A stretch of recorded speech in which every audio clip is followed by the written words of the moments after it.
पृथ्वीराज के प्रमोशन में लगे अक्षय ने एक इंटरव्यू के दौरान इतिहास की पढ़ाई पर क्या सवाल उठाया। अब इस वक्त हर तरफ अक्षय के ही चर्चे हैं। कुछ लोग अक्षय के फिल्म प्रमोशन के इस पॉलिटिकल तरीके को क्रिटिसाइज कर रहे हैं, वहीं कुछ लोगों ने अक्षय को जवाब में ऐसी बातें कही हैं जिन्हें देखते और सुनते ही हंसी के मारे आपका बुरा हाल हो जाएगा।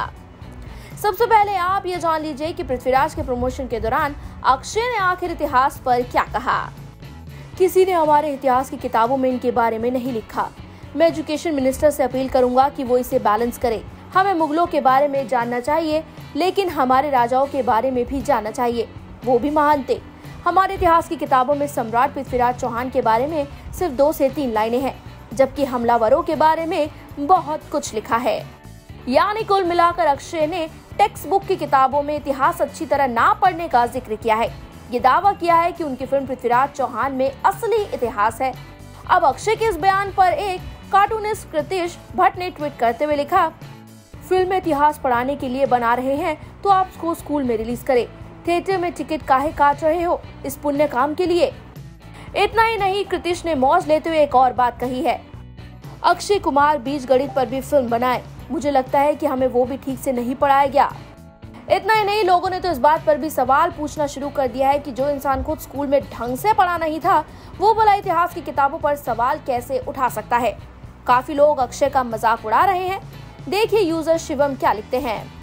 अगर अक्षय कुमार ने स्कूल में ढंग से क्लास अटेंड की होती, मार्शल आर्ट के बजाय अपनी पढ़ाई पर ध्यान दिया होता, तो वो स्टोन एज से लेकर हड़प्पा और मध्यकालीन भारत तक इतिहास जानते।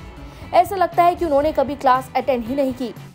आपको बता दें कि अक्षय कुमार ने खुद अपने इंटरव्यू में कई बार कहा था कि उनका पढ़ने लिखने में मन नहीं लगता था, इसलिए वो मार्शल आर्ट सीखने चले गए थे। देखिए साल 2016 का उनका ये पुराना बयान।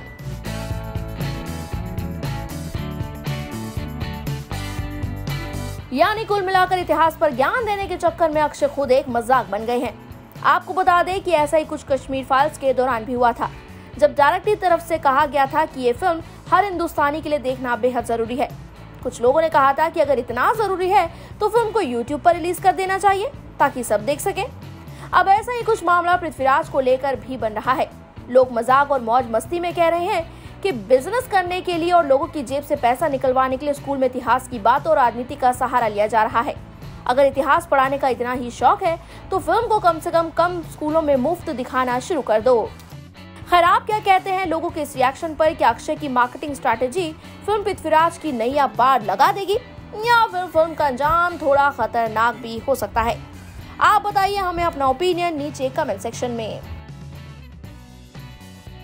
बॉलीवुड की latest news, gossip, film reviews, song reviews के लिए सब्सक्राइब करें हमारे चैनल क्रेजी फॉर बॉलीवुड को। And yes, don't forget to press the bell icon ताकि हमारे चैनल पे आई कोई भी नई इन्फॉर्मेशन आप बिल्कुल भी मिस ना कर पाएं।